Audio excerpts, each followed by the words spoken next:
It's interesting to see so many people still defending Diddy despite his arrest, all the witnesses who have come forward and are still coming forward, and the video that we saw of him physically attacking Cassie after he vehemently denied those claims. Beware of people like Diddy who pretend to be so pro-black while exploiting their own in every way possible. People talk about interracial dating. However, I think Diddy and others like him are the epitome of self-hatred. And then people say, well, you know, his artists signed those deals. They shouldn't have signed those deals. Listen, we understand that legally once you sign a contract, it's hard to get out of that contract.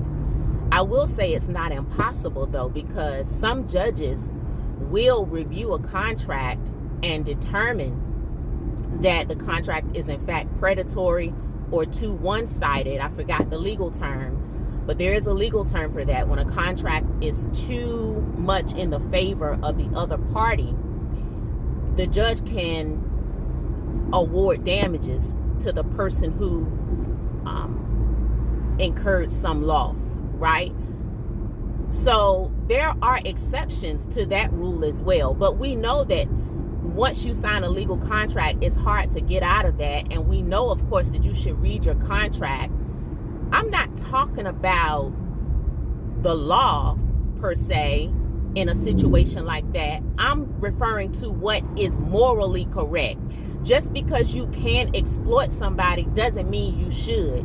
And these are the same people who go on and on and on about racism in this country, and they pretend to be so pro-black and against inequality and injustice, but they exploit their own people. And so, let's just keep it real. Let's just keep it real. Just because you can exploit somebody doesn't mean you should. And you should never use a legal contract to violate people. You know, if you have a legal contract with somebody, go ahead and do business with them and adhere to the terms of the contract. But he didn't even do that. He established all these business relationships with people and then violated them in other ways.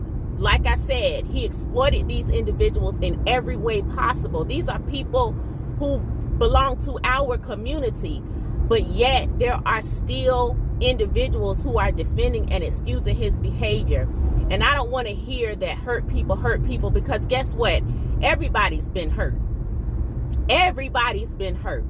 All hurt people don't hurt people. That's a lie from the pit of hell. We all have a story. And we all make choices. And once we become adults, we're responsible for our choices. So I don't want to hear that. I don't want to hear anything about his children, because guess what? The other inmates have children too. What makes Diddy so special? He should have thought about his children. But see, narcissists don't think about their children, not in the way that they should.